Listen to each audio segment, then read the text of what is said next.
오늘 요한복음 강해 내용을 소제목으로 칠판에서 보기로 하겠습니다.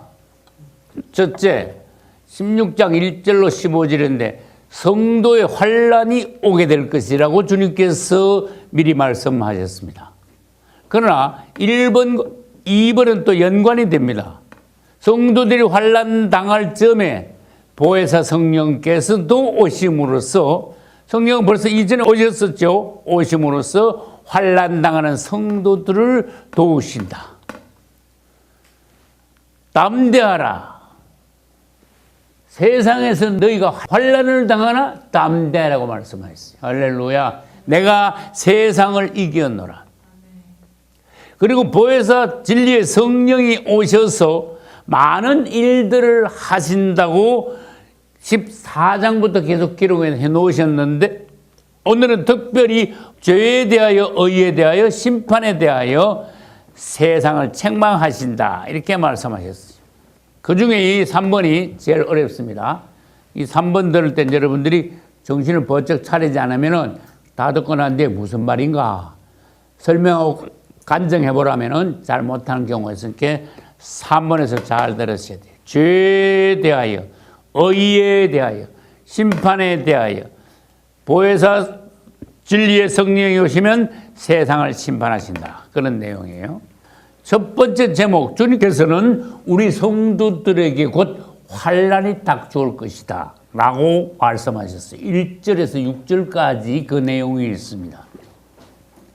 그럼 다른 말로 해볼까요? 이 세상은, 우리는 하루하루 종말을 향하고 달려가고 있는데, 이 종말의 가장 뚜렷한 징조 중에 하나가 예수 믿는 사람들이 세상으로부터 핍박, 환난, 고난을 당한다는 것이.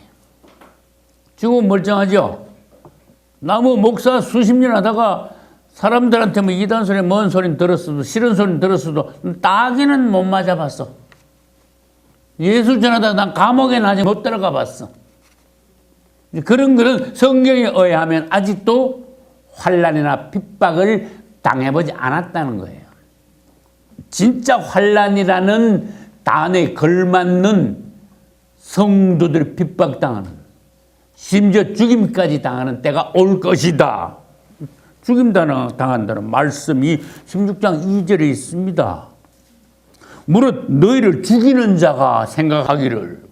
사람들 우리를 죽인대. 뭐 때문에 죽입니까? 예수 믿는다는 이유로, 내 이름을 위하여, 그렇게 말씀하셨어요. 2절을 다시 보겠습니다. 사람들이 너희를 출회할 뿐 아니라, 아주 지금으로 말하면 기독교에서 아주 제명시켜 내보내는 거예요. 만약에 어떤 목사가 교단에서 마음에 안 드는 어떤 목회 생활을 할 때 제명시켜버려요.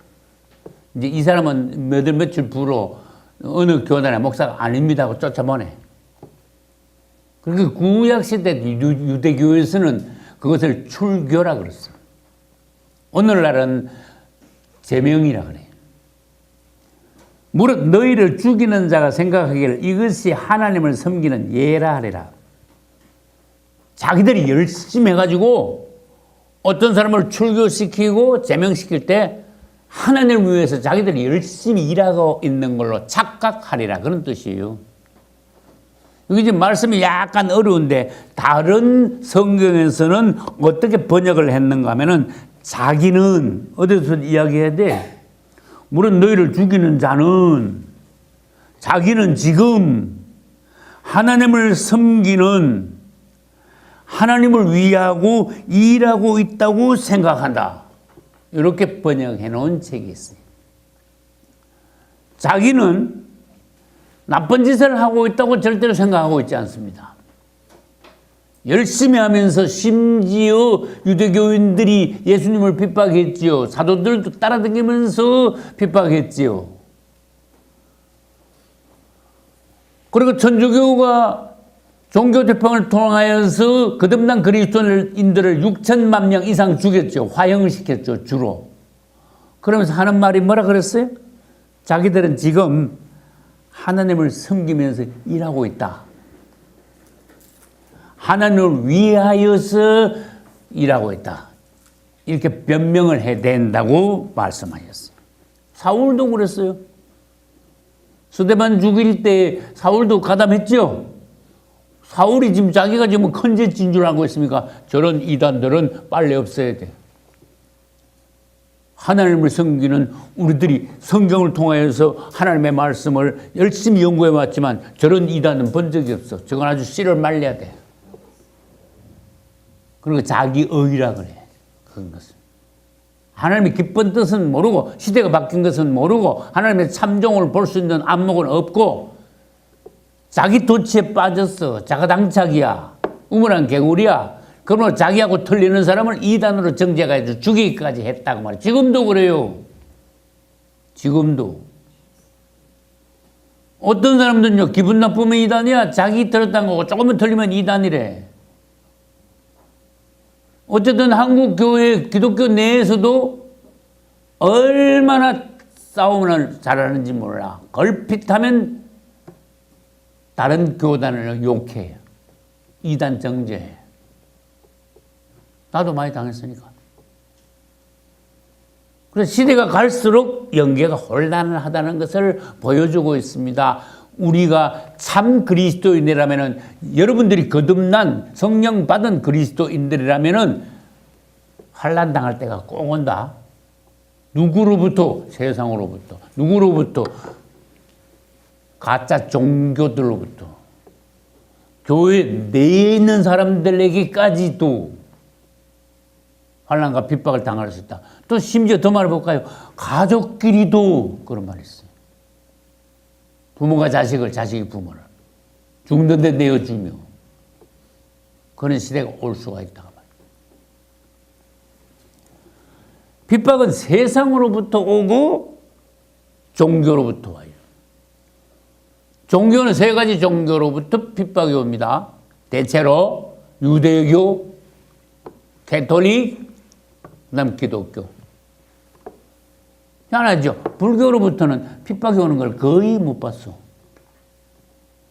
이슬람교로부터 핍박이 오는 건 좀 있을 수 있지.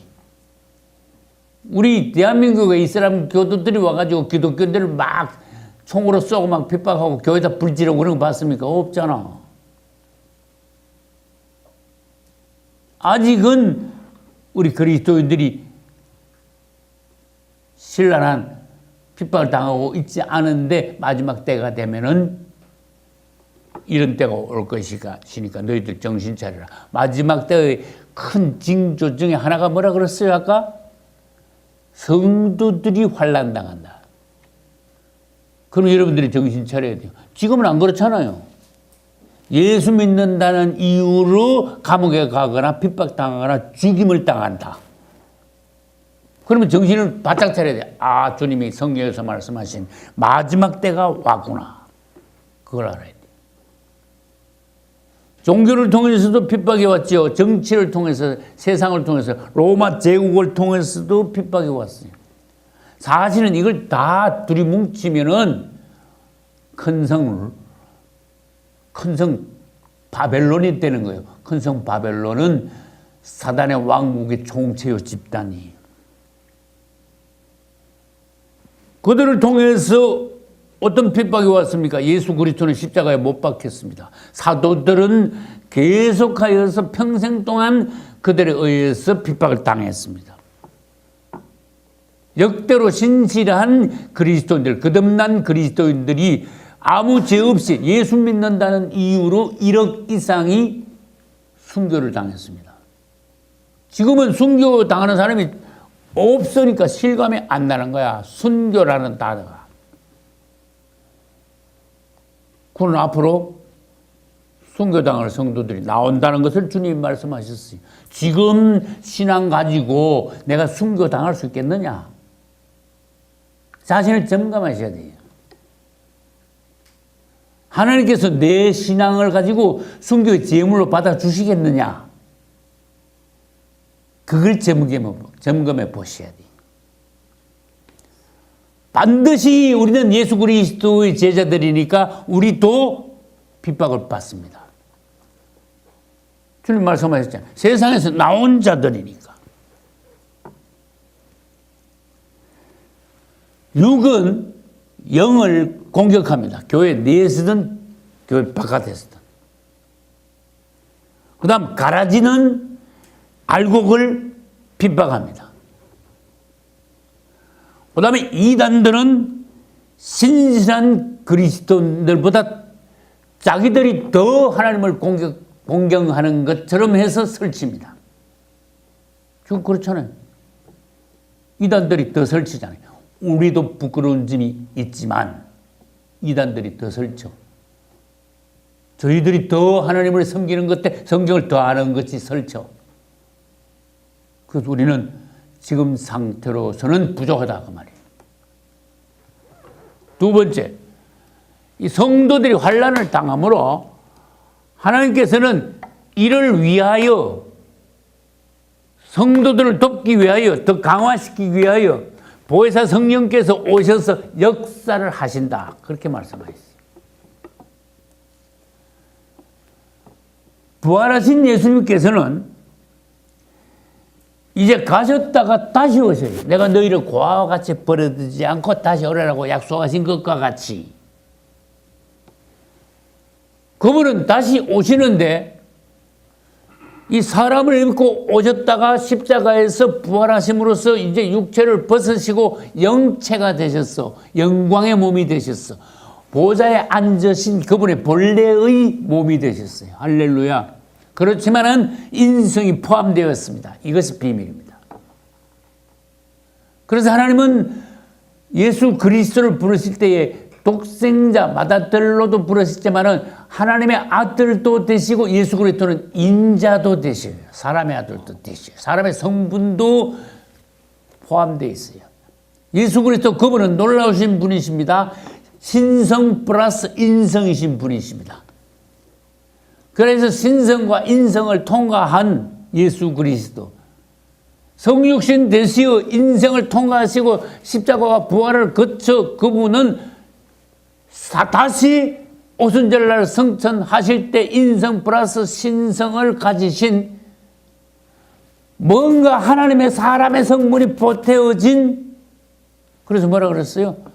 관유의 부활의 영, 그 영으로 주님은 다시 우리에게 오셨어요. 질문합니다. 예수님하고 다시 재림하신 다시 성천 후에 오순절날 이 땅으로 오신 성령은 다른 분이십니까? 그런 분은 대답해야 돼요. 사람들은 전혀 다른 분이라고 인식을 가지고 있어. 기독교인들까지도. 완전히 틀린 거예요. 예수님은 완전히 가셨고 성령을 다른 분을 갔다 오라고 보내신 걸로 생각하시오. 내 이름으로 보낼 성령이라고 단어가 있지만 내 이름으로 나는 성령이 되어 다시 오실 것이다. 그 말씀이에요. 예수 그리스도와 성령은 다른 분이 아닙니다. 다시 오신 부활의 영, 그 영, 진리의 성령은 바로 예수님의 다른 형태이십니다. 할렐루야. 그래서 삼위일체라는 거예요. 다시 강조해 볼까요? 하나님과 아들과 아버지와 아들과 성령은 한 분이시다. 삼위일체시라는 교리는 있지만은 기독교인들의 인식 안에는 아버지 따로 계시고 아들 옆에 따라 앉아 계시고 성령은 이 땅에 오셔서 역사하고 계시고 각각 다른 분이라는 인식을 가지고 있다 그 말이에요. 틀린 겁니다. 그래서 내가 전에 강조한 것이 무엇입니까? 아버지와 아들과 성령은 상호 내재하시고 동시 존재하신다. 요거 중요한 거예요. 삼일체 논리 중에, 교리 중에. 그래서 사람들은 안 그래. 따라따라. 지금요, 성령이 오셨다 그러니까 예수님은 하늘 보좌 우편에 아주 그대로 앉아 계신 걸로 생각해요. 예수님의 그 영체, 부활하신 영체는 신령한 몸은 앉아 계시지만 예수의 영, 그리스도의 영이 계시잖아요. 온 우주에 충만치 아니하냐. 무소부재하시지 아니하냐. 할렐루야. 무슨 부재하신 예수 그리스도의 영. 그분은 인자로 하늘 보좌에 앉아 계시지만은 인자로 곧 오십니다. 그렇지만 그분의 영은 지금 온 세상에서 역사하고 계십니다. 오순절 이후에. 할렐루야.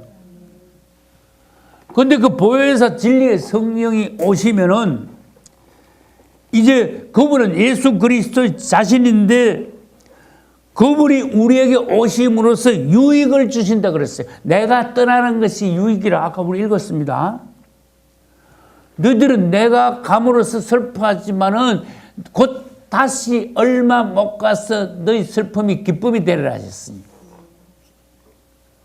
그것은 마치 여인들이 아기를 낳기 전에 해산의 고통을 겪고 난 뒤에 출산하고 난 뒤에는 해상의 고통은 없어지고 기쁨만 있다 그랬어요. 자녀를 낳은 기쁨. 주님이 가셨습니다. 성도들은 슬퍼하다가 예수님이 다시 오실 때 주님 다시 만난 기쁨을 가지시는데, 여러분 예수님이 이 땅에 육체 안에서 계실 때보다 부활의 성령으로 오순절날 다시 오실 때 굉장히 큰 유익들이 많아요. 유익이라는 단어를 쓰셨어요. 할렐루야. 첫째, 그분은 오시기는 오시는데 이제는 우리 안에 오신다. 할렐루야. 말씀드렸잖아요, 전에. 두 번째, 그분은 예수님이 이 땅에 육으로 계실 때보다 성령으로 역사하시는데 더 큰 일을 하신다. 사도행전 읽어보시면 알아요. 성령 역사야. 성령 시대야. 그 다음에 세 번째, 그분은 더 큰 일을 하시기는 하시되 한 장소에서만 일시적으로 하시는 것이 아니라 순간적으로 온 지구상 내에 어느 곳에서든지 동시에 일을 하십니다. 역사하십니다. 우리 안에서 일하시고 더 크게 일하시고 온 세계에서 동시에 일하시고, 맞죠? 지금 뭐 성령이 여기 계시고 우리가 성령께 기도해가지고 성령의 역사가 여기서 일어나면 미국 사람들은 다 아무 일 없고 암만 예수를 불러도 소용없고 다 잠자고 있어야 되겠네. 아니지요. 동시에 역사가 미국과 한국에서 일어나는 거 얼마나 감사합니까? 얼마나 놀랍습니까? 예수님이 2000년 전에 유대 땅에 계실 때는 그렇지 않았어요. 한국 사람들은 아무 일도 일어나지 않았어요. 맞죠? 미국 사람들은 심지어 예수님을 몰랐어요. 예수 이름조차도 몰랐어요. 지금은 안 그렇잖아. 여호와 이름이 온 땅에 편만치 아니하냐. 할렐루야. 이 주의 복음이 온 땅에 전거되리니 그제야 끝이 오리라. 온 땅에 예수님 이름이 전거되고 온 땅에 성령의 역사가 지금 활발한 거예요. 할렐루야. 이제 주님의 말씀과 같이 보혜사 진리의 성령이 오심으로써 성령 시대가 열렸습니다. 사실은 성령 시대가 열림으로써 본격적인 신약 시대예요. 세례 요한이 오고 예수님이 이 땅에 태어나심으로 신약 시대는 시작되었습니다만은 본격적인 신약 시대, 성령 시대는 오순절 이후예요. 세례 요한이 오고 예수님이 탄생하는데 신약 시대가 안 열렸습니까? 열렸지요. 그러나 본격적인 신약 시대는 오순절 이후인데 오순절 이후를 성령 시대라고 하면서 신약 시대와 거의 같은 기간이라고 하면서 다른 용어가 또 있어요. 오순절 이후를 이방인의 때라 그래. 할렐루야. 질문합니다. 성령 시대는 언제까지 계속돼서 언제 마무리가 됩니까? 끝납니까? 언제 성령이 거두어집니까? 그런 뜻이에요. 성령의 역사는 언제 이후에는 없어져 버려. 저 그리스도가 등장하고 전 3년 반 동안은 성도들이 환난을 당하죠. 성도들이 환난 당할 때 성령의 역사가 없으면 어떻게 됩니까? 성도들의 환난 전 3년 반 동안에 성령의 역사가 7배나 더 강화돼 가지고 주님을 더 사랑하게 하시고 더 높이 찬양하게 하시고 믿음이 더 뜨거워지게 하시고, 그러다가 예수님 공중재림하실 때 성령은 거듭난 알고 그 다음에 슬기로운 다섯 처녀들을 데리고 어떻게 하실까? 데리고 올라가시는 거야. 결혼식 때 신부의 보호자들이. 신랑이 먼저 딱 정거장을 나고만은 신부 보호는 나가라가 안 그러죠. 신부 손 딱 잡고 딴딴딴딴 나가죠. 그렇죠. 우리 이제 딸들 소개할 때 아이고 난 3번이나 나가야 되네. 그때까지 내가 정신을 차려야 되는데. 그죠? 나가면서 희청거리면 안 되는데. 딱 대우를 그게 뭔지 아시는 분? 성령의 역할이야. 신랑 예수 등장했죠. 신부가 나가야 되죠. 신부 혼자 나가지 않게 보호자가 어떻게 신부한테까지 신랑한테까지 인도하죠. 그 신부를 데리고 나가는 신랑이 아니고 신부의 보호자야. 우리 성령은 우리의 보호자입니다. 그래서 보혜사 성령이에요. 할렐루야. 그래서 신랑한테 우리 신부들을 딱 인계하고 나면 뭐의 역할은 끝난다? 성령의 역할은 끝난다. 성령 시대는 끝난다. 할렐루야. 그분이 오시면 그분은 진리의 성령이기 때문에 모든 진리 가운데로 우리를 인도하신다. 진리를 보게 하시오. 깨닫게 하시오. 알게 하시오. 빛을 받게 하시오. 진리는 곧 예수님이에요. 예수님에 대해서요, 옛날에 도통 무식했는데 예수님에 대해서 점점 더 알게 돼요. 예수님에 대해서 알게 됨으로써 농부가 밭을 갈다가 보화를 발견한 것 같은 기쁨이 우리에게 점점 더 충만해져요. 생활이 확 바뀌어요. 그분을 사랑하지 않을 수 없게 돼요. 이름을 부르지 않을 수 없게 돼요. 할렐루야. 이것이 보혜사 성령, 진리의 성령이 오셔서 하시는 역할 중에 제일 큰 거야. 그 다음, 진리를 알게 한다, 깨닫게 한다. 이것은 다른 말로 해볼까요? 진리는 다른 단어로 무슨 용어하고 바꿀 수 있다 그랬어요? 실제라는 단어와 바꿀 수 있다 그랬어요. 우리 예수 믿는데 실제 없으면 헛일이야. 찐빵이 없는 앙꼬야. 구원만 거쳐 의문이야. 율법적으로 그냥 교리적으로 이론적으로 끝나면은 구원은 없어요. 예수 없어요. 예수가 우리 것이 돼야 돼. 예수가 만나야 돼. 예수를 실제로 알고 사랑해야 돼. 그분을 만난 기쁨의 체험이 있어야 돼요.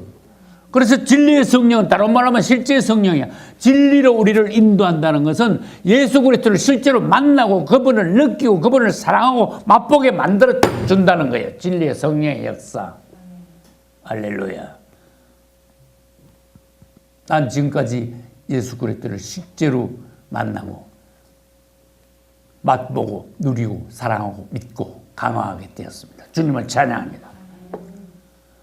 아무리 교회 다니도 그냥 어슬렁어슬렁 발만 박들이고 예수님을 만난 체험도 없고 기도의 체험도 없고 사랑하지도 않고 뜨겁지도 않고 주일 기다려지도 않고 주일날 와도 아무 느낌도 없고 불 붙지도 않고 그건 뭐야? 죽은 거지 뭐야? 그 실제 성령이 오셔서 역사하신 겁니까? 아니에요. 성령 체험 못한 사람이야. 거듭난 체험 없는 사람이야. 예수님을 사랑하지 않는 사람이야. 알곡이 안 됐어. 거듭나지 못한 거야. 그런 기독교인들이 지금 교회 안에 너무너무 많기 때문에 한심하다고 말이에요. 주 예수여 사랑합니다 하십시오. 주 예수여 사랑합니다.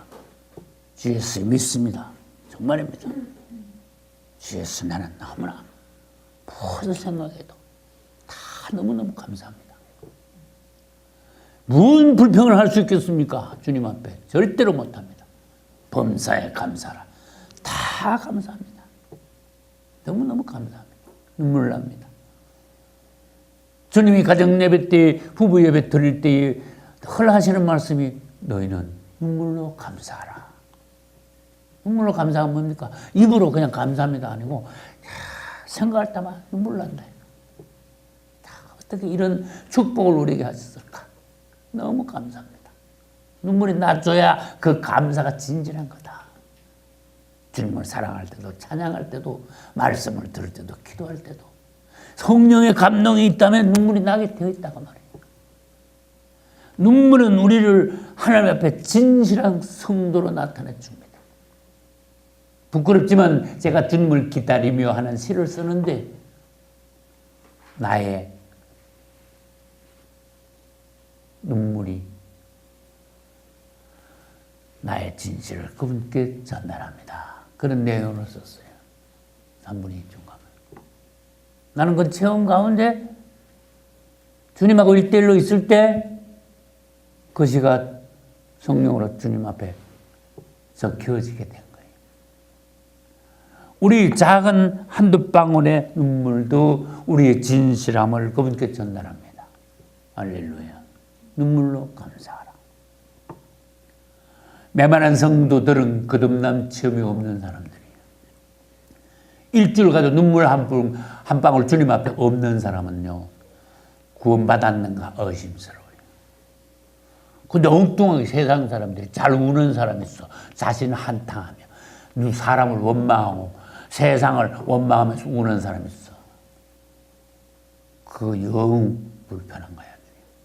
세상 한탄하면서 자신 팔자 한탄하면서 우는 사람들 있죠. 영 불편한 거야. 하나님하고 아주 멀어. 그러다 죽고 그래. 점점 더 밑으로 떨어져. 우리의 눈물은 주님 앞에서의 눈물이라 해야 됩니다. 할렐루야. 13절에 보면 진리의 성령이 오시면 전에도 말씀드렸습니다. 장래에 어떤 일이 일어날 것인가 하나님의 큰 비밀에 속한 그것을 우리에게 알려주신다고 그랬어요. 이것에 대하여 어떠한 감사와 놀라움이 있느냐 그 말이에요. 장래일을 알게 된다니. 주님을 찬양합시다. 우리 예찬교회 요한계시록을 위시한 장래일에 대한 특별한 은사의 말씀을, 비밀의 말씀을 은사로 주시지 않았습니까? 인정하셔야 됩니다. 장래일을 미리 말씀해 주셨잖아요. 특별한 은사로. 주님을 가장 높이 찬양해야 돼요. 할렐루야. 열심히 그것을 되새기고 내 것으로 완전히 만들어서 실제로 적그리스도가 올 때, 마지막 때가 올 때 주님이 재림하시기 직전에 우리가 이 장래일에 대해서 들은 말씀에 대해서 착오가 없이 실행을 해야 돼. 할렐루야. 그것을 위하여 우리는 지금 준비되고 있잖아. 훈련받고 있잖아. 우리 교회의 모습이 이제는 달라지기 위해서 주님께서 꿈틀꿈틀 뭔가 역사, 시작 일을 하고 계시잖아요. 할렐루야. 그 다음에 진리의 성령이 오실 때 예수 그리스도의 영광을 나타낸대요. 이거는 나는 느낌으로는 확실히 아는데 말하기는 그렇게 쉽지는 않아. 영광을 나타낸다는 건 드러낸다는 거예요. 여러분 하나님의 영광을 나타내십시오. 사시면서. 그거는 여러분 생활하면서 여러분 통해서 하나님이 살아계심이 보여지게 하십시오. 야, 하나님이 살아계시는구나. 누구 보니까? 저 권사님 집사님 보니까. 정말 하나님이 살아계시는 것 같아. 교회가 가짜가 아닌 것 같아. 왜? 저분을 보라 이거지. 야, 하나님이 역사하신 것 같아. 하나님이 도와주신 것 같아. 하나님이 살아계신 것 같아. 교회는 진짜 같아. 그 뭐라 그랬어요? 하나님께 영광을 돌린다 그랬어. 그런데 진리의 성령이 우리 안에 오시면 많은 일들을 하시는데 예수님의 영광을 우리에게 나타내신대. 예수님을 알게 하시고 믿게 하시고 사랑하게 하시고 주를 위하여 죽을 수 있게 하시고 정말로 예수님을 날마다 사모하게 하시며 예수님을 통하여 큰 기쁨을 우리가 얻게 하시고 예수님을 통해서 놀라운 역사들이 막 나타나는 것이 예수님의 영광이 우리 안에 나타나는 거예요. 할렐루야. 맞잖아요. 진리의 성령이 우리 안에 오셔가지고 역사하지 않았다면 예수에 대해서 멍하게 돼. 바보가 돼버려. 무식하게 돼버려. 사랑하지 않게 돼. 믿지도 잘 못해. 예수님에 대해서 다시 오실 예수님에 대해서 알지도 못하고 사모하지도 않게 돼. 농부의 기쁨도 없어. 그건 진정한 그리스도인이 아니다. 왜? 진리의 성령의 역사가 우리 안에서 일어나지 않았기 때문에 그래요. 그래서 성령을 체험하라 그런 뜻이에요. 거듭나라 그런 뜻이에요. 우리가 성령으로 충만받을수록 예수 그리스도를 더 알게 됩니다. 더 알게 되면 더 사랑하게 되고 더 찬양하게 되죠. 더 영광 돌리게 되죠. 할렐루야. 그냥 추상적으로 해설하고 설교하면 안 된다 그랬죠. 예수 그리스도를 어떻게 하면 더 알게 되는데, 성령 어떻게 하면 더 충만되는데, 모든 그리스도인들의 생활의 비결이 뭐라 그랬어요? 주 예수를 부르는 거야. 가장 강력한 비결이에요. 무기예요. 주 예수의 사랑합니다. 나도 지난주 일주일 내에 아무리 아파도 내가 마귀가 나를 육체로 눌른다, 아프게 한다, 내 입에서 터져나오는 건 주 예수야. 네 암만 나를 눌러봐라. 내 입에서 아이고 죽겠네가 아니야. 아이고 죽겠네가 아이고 예수야지. 할렐루야. 주 예수요. 사랑합니다. 주 예수요 믿습니다. 주 예수요 감사합니다. 주 예수요 오히려 모든 일에 주님을 찬양합니다. 우리 주변에 어떤 일이 일어나더라도 우리 주님은 오직 찬양만 받으실 분이십니다. 주 예수요 찬양을 받았었어. 나에게 무슨 일이 일어나더라도 나는 주님께 감사만 할 뿐입니다. 할렐루야. 주님이 나를 사랑하심을 알므로 나도 역시 주님을 더 사랑하기를 원합니다. 내 믿음이 부족합니까? 시험 들 때, 아픔이 올 때 믿음이 떨어집니까? 용서하시오. 나는 주님을 믿습니다. 내 믿음이 약하지 않게 하소서. 또 우리들은 세 가지를 외웁니다. 내가 항상 영 안에 있는가? 나는 계속 영으로 돌이키고 있는가? 나는 매사 영으로 하고 있는가? 세 가지 구호야. 그 다음에 주 예수는 네 가지 구호야. 날마다 하시기 바랍니다. 우리 가정예배 끝날 때 어떨 때는 주기도문으로, 어떨 때는 엄마 기도로, 어떨 때는 이 4대 구호, 3대 구호 있죠? 지금 말한 거 이거 하고 또 마치고. 다양하게 마치는 게 다양해. 우리 가정예배 때는. 770일 넘었습니다. 이제 한 달, 다음 달에 이제 800일째야. 1000일째는 여러분 같이 드릴 준비하십시오. 내년 5월인가? 그래, 내년 5월인가? 준비하십시오. 하나님께서 우리에게 떨어지지 않게 특별한 축복의 은사를 주셨어. 주 예수 이름을 부름. 할렐루야. 계속 부름. 그 다음 3대 구호가 있어요. 영 안에 있는가. 3대 구호를 계속 외침. 그리고 돌아봐야 돼. 입으로만 외치가지고 안 돼. 영 안에서 이걸 점검해 봐야 돼요. 외치면서. 할렐루야. 그 다음에 우리가 주님 앞에서 믿음이 점점 올라가도록 주님께서 영광, 우리 안에서 영광 받으실 수 있도록 그럼으로써 성령이 내 안에서 계속 역사하시는 거예요. 예수님이 내 안에서 나를 통해서, 우리를 통해서 영광 받으시게 되어 있는 거예요. 그럼 우리에게 오는 것은 기쁨과 감사, 능력이 알고 되는 거예요. 설교로 다 전해가 되는 게 확실한 거예요. 앞으로 될 일에 대하여서 우리들이 빛이 밝은 거예요. 분명한 거예요. 온전히 주님의 마지막 때를 위한 종들로, 일꾼들로 완벽하게 준비가 되는 거예요. 우리와 우리 자녀들은 확실한 구원에 이르러 주님 앞에 갔을 때에 더욱더 큰 상급, 놀라운 축복, 14만 4천에까지 들어갈 수 있는 축복의 성도들이 될 수 있는 거예요. 할렐루야. 세 번째, 죄에 대하여, 의에 대하여, 심판에 대하여 책망하심. 양해하세요. 제가 성경을 백수십 번 읽었는데 사복음서에서 제일 어려운 데가 여기더라고. 요한복음 16장 몇 절? 8절에 말씀하시고 9절, 10절, 11절에서 해설을 하셨어. 근데 해설까지 읽어봐도 난 모르겠더라고. 참 애먹었어 내가. 말이 단어가 이상해. 그가 와서, 그가 누굽니까? 에? 그가 와서, 8절입니다, 지금. 진리의 성령이 와서 오셔서야 사시는. 죄에 대하여, 의에 대하여, 심판에 대하여 세상을 어떻게 하신다고요? 책망하신다. 근데 책망하신다 이러는데 이게 내가 여기서 막 혼란이 막 오더라고. 그렇게 여러 번 읽어봐도. 그가 와서는 진리의 성령이 오신다는 건 내가 알겠는데 한번 따로따로 띄워봅시다. 죄에 대하여 세상을 책망하신다. 이건 이해가 좀 가는 거대. 너 죄인이지. 왜 죄짓고 책망하신다고 이해가 가. 근데 의에 대해서 책망하신다니까 이건 말이 안 되더라고. 의를 어떻게 책망하십니까?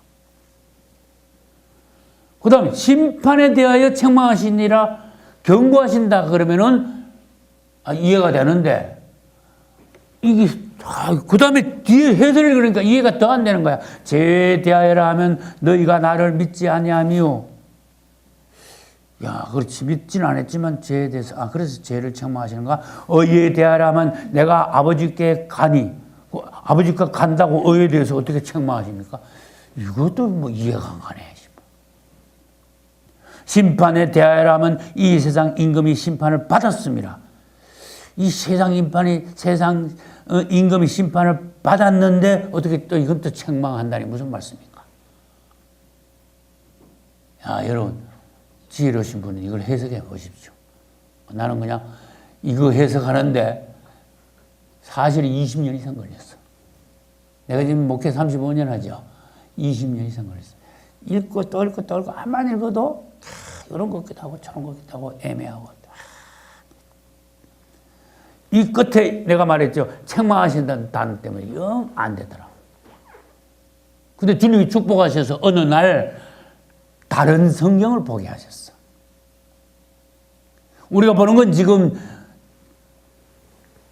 이게 개역 한글판이에요. 지금 다른 교회에서들은 개역판을 많이 보는데 우리는 개역 한글판이야. 근데 내가 다른 성경을 봤는데 번역을 다르게 해놨더라고. 약간 바뀌어놨더라고. 그런데 거기서 빛이 많이 왔어. 8절 적으려면 적어보세요. 전체 읽어볼게. 그분께서 오시면 그분은 진리의 성령이라고 그랬어. 근데 여기 우리 성경 8절은 세상을 책망하시리라가 제일 뒤에 있는데 여기는 번역을 순서를 달리해놨어요. 그분께서 오시면 세상을 책망하시오. 이게 앞에 와 있어. 세상을 책망하시오.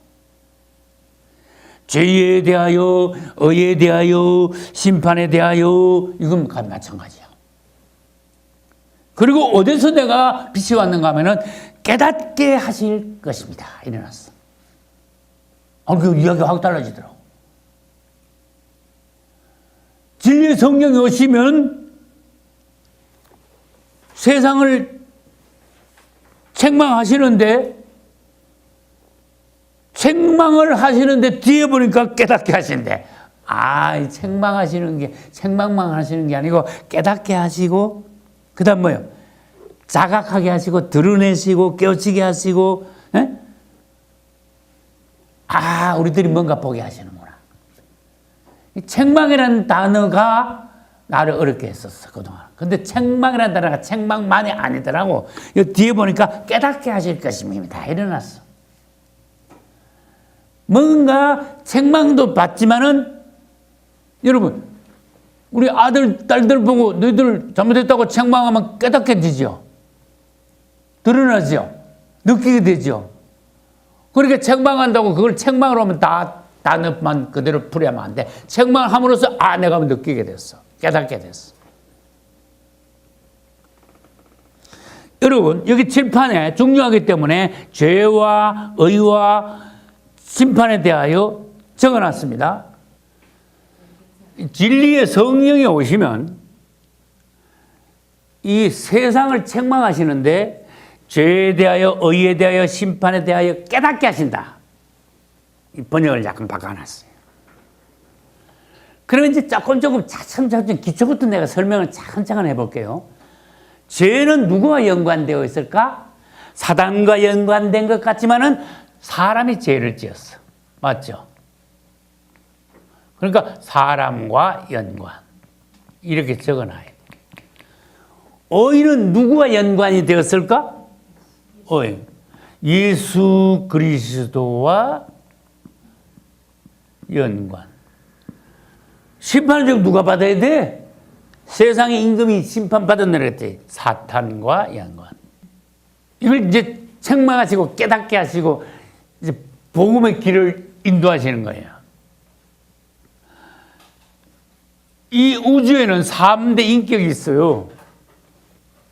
사람이 있고 예수님 있고 사단이 있는데 사람도 인격이고 예수님도 인격이고 사단도 인격이에요. 이 세 인격이 삼각관계에 있어. 다툼이 있어. 그래서 결론이 주님 오시는 날 결론이 나요. 이 결론 나기 전에 우리는 이 말씀을 잘 듣고 깨우침이 있어야 돼. 책망을 듣고 깨달음이 있어야 돼. 우리의 바른 선택을 가져야 돼요. 아담이 죄를 지었습니다. 그래서 그 이후에 사람은 뭐가 되었어요? 죄인이 되었어요. 이 사람이 죄를 짓고 죄인이 되었다는 것을 진리 성령이 오시면은 팍 알게 하는 거야. 오시지 않으면 내가 무슨 죄인인데? 나같이 살아라. 나는 법 없어도 살아. 전혀 죄를 못 깨달아. 인류는 아담 이후의 죄인입니다. 죄에 대해서 깨닫게 하시는 거예요. 죄가 뭔지 보게 하시는 거예요.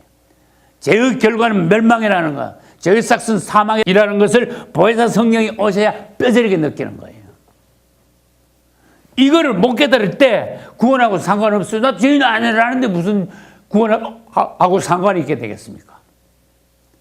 그래서 우리는 내가 죄인이라는 거 알 때 그 다음에 라야지 회개도 나오고 침례도 받게 되고 구원도 받게 되고 주님을 사랑하게 되고 교회에서 봉사도 하게 되고 하나님 앞에서 점점 성장해 가는 거예요. 할렐루야. 이 세 가지는 복음이에요. 복음의 요점이에요. 의에 대하여 깨닫게 하신다.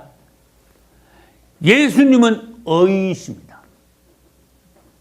왜 의이신가 하면 예수님은 의이시면서 우리의 의이십니다. 예수님은 의롭게 그분은 이 땅에 오셔서 행하시고 하나님의 의가 되시면서 우리의 의가 되셨어요. 고린도전서 1장. 예수 그리스도는 사람이 되어 오셨습니다. 그 다음에 인생을 통과하시고 십자가와 부활을 통하여 하나님의 의를 이루었어. 조금 어렵죠?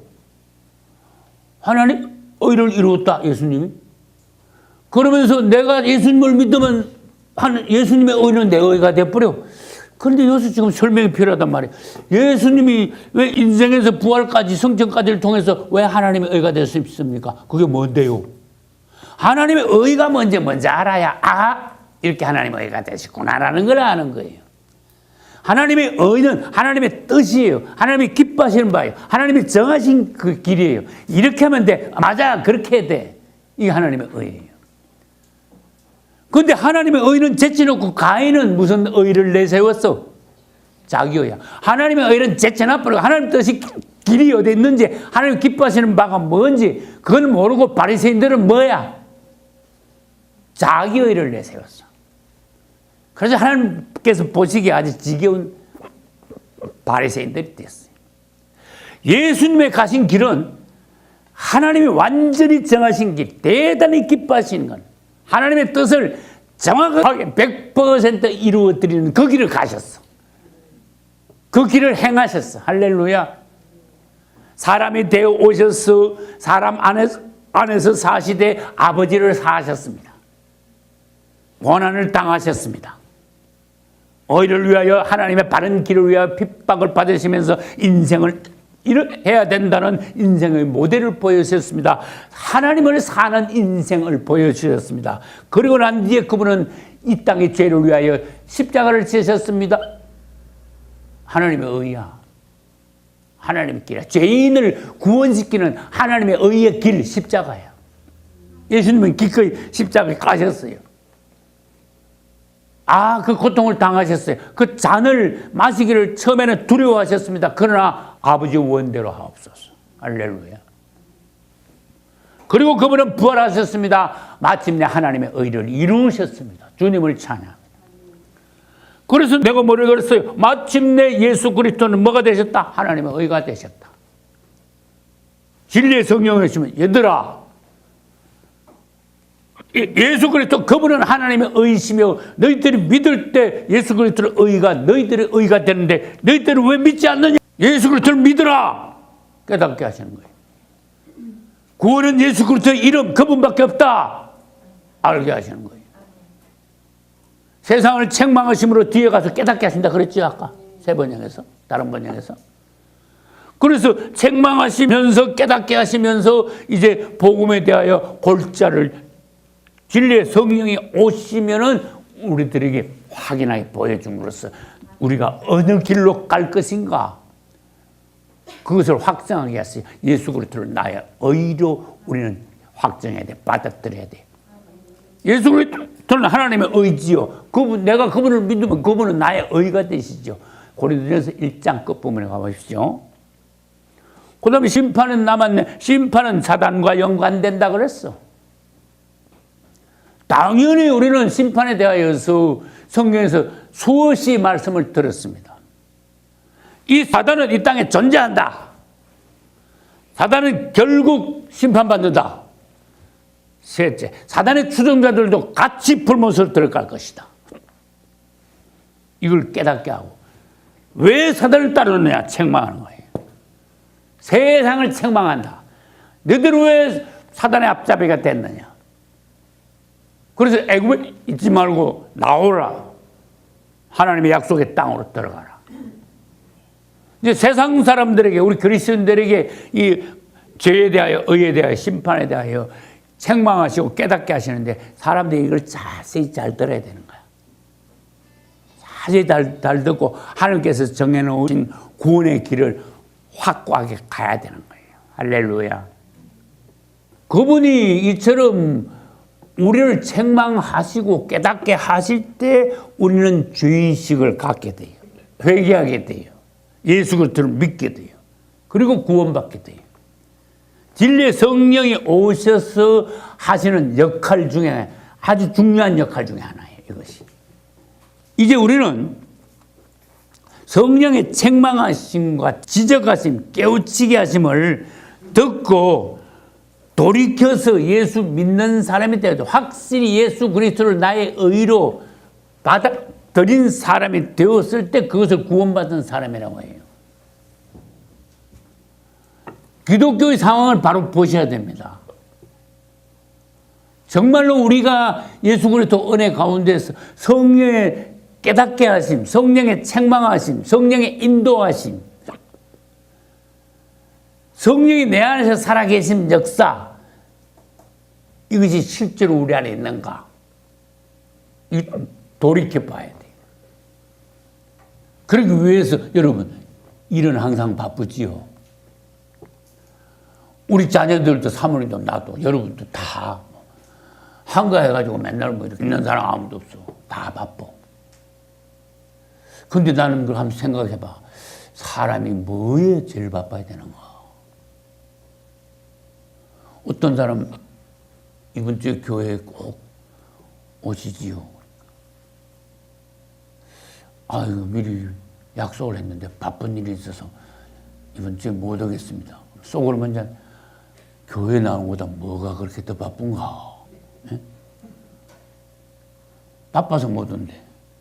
뭐 다른 거 바쁘다가 어디로 가는지 모르겠어. 나중에. 권사님은 오늘 대표기도 하시는데 주님 매일 주일이었으면 좋겠어요. 얼마나 높은 기도냐 그 말이에요. 주님이 그 기도를 얼마나 기뻐하시겠냐 그 말이에요. 매일 기다려지는 주일. 이 토요일쯤 되면 나는요 기다려지기도 하고 긴장도 되고 짐도 되고 그래. 무슨 말인지 모르겠어. 주일이니까 당연히 기다려. 아우 또 주일 왔나. 아이고 어떡하지. 그러고 있으면 내가 주의 종입니까? 뭐가지 옛날에 날라갔지. 긴장되는 거 뭐야. 주일 왔는데 이 더러운 마귀들 역사하실 수 있는데 여러 곳에서 눈을 더 부릅뜨려야 돼요. 그 다음에 세 번째 짐이 되는 거야. 아이고 그 설교 준비를 내가 100% 못했는데 야단났네. 그럼 이제 주로 토요일 밤은 잠을 주로 잘 못 자는 거야. 완벽하게 되는 거예요. 근데 희한하죠. 토요일 낮에까지 막 죽을 것 같았어도, 예를 들어서 침대에서 내 혼자 일어날 수도 없어도 우리 하나님은 살아계셔. 어쨌든 주일 아침 10시 이전에 주님은 나를 설교를 마치게 하셔. 설교 준비를 마치게 하셔. 주님을 찬양합니다.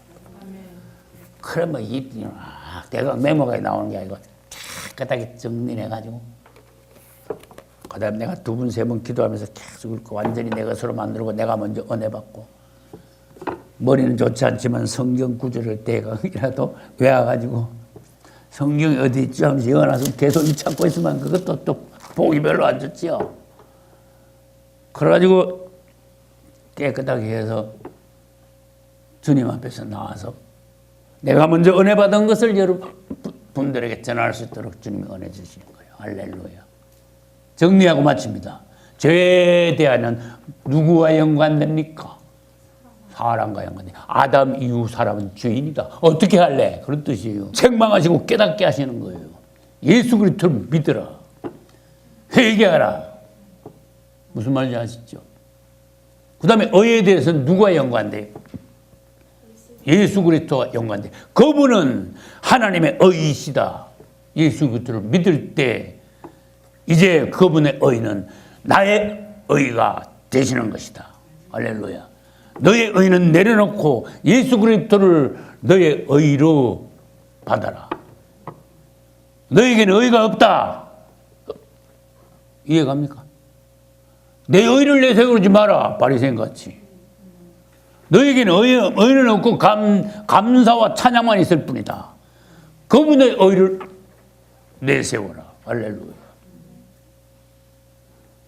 우리 가정예배 드리는데 마태가 참 부지런해. 그래가지고 마태가 이거 가정예배 때 이거 하잖아. 나는 철렁철렁 이거 뭐야 챔버리냐 이거 하고. 예찬이는 챔버리냐 이거 2개 가지고 착착착착 하는 거지. 그 뭐예요? 이름 뭐예요? 착착착 모래 같은 소리 하나가 착착 그래. 나는 그거 있잖아요. 탬버린. 마태는 이거. 마태가 부지런해. 그래가지고 8시 되면 막 탁 해가지고 기타 갖다 놓고 성경책 갖다 놓고 탁자에다 붙잡고 아이고 누나들이 오질 않네. 다 바쁘네 누나들이. 한 누나는 뭐 씻고 있고 한 누나는 설거지하고 있고 한 누나는 뭐 방에서 뭐 자유 공부하고 있고 누나들 예배 드리자. 나오지도 않아. 1, 10분 뒤에 너희들 예배 드려야 되잖아. 목소리 약간 커졌어. 그 한 10분 더 안 나면 어떤지 알아요? 인상을 싸고 너희들 예배 드려야지. 왜 안 오냐고. 그 내가 마태를 불렀어. 앉아봐. 마태야. 하나님께 예배 드리는 거 굉장히 잘하는 거야. 근데 예배 드리면서 성질 내면 그 예배 드려봐야 빵점이다. 내가 그랬어. 여기 와가지고 무슨 일로 성질 내면 그날 예배 안 드리는 거하고 마찬가지. 오히려 마이너스가 돼요. 예배는 하나님께 영광 돌리고 감사, 찬송, 기쁨으로 올려드려야 되는데 어떤 경우에도 아벨의 제사가 되잖아. 예배 드리면서 혈기, 성질 내는 사람도 있어요, 없어요? 있다니까. 집에서도 막 성질 내고 교회 와서도 막 싸우고 막. 어? 교회 내에서 핑갈라가 싸우는 거 봤어요?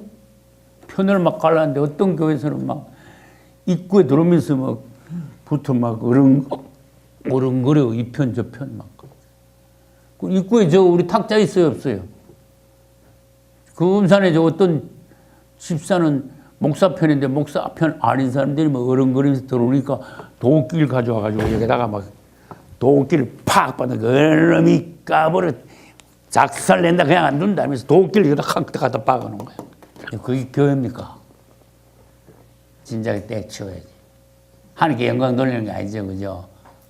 그게 하나님 방식입니까? 그런 짓 하지 말고 금식을 해야 돼. 할렐루야. 금식을 해야 돼.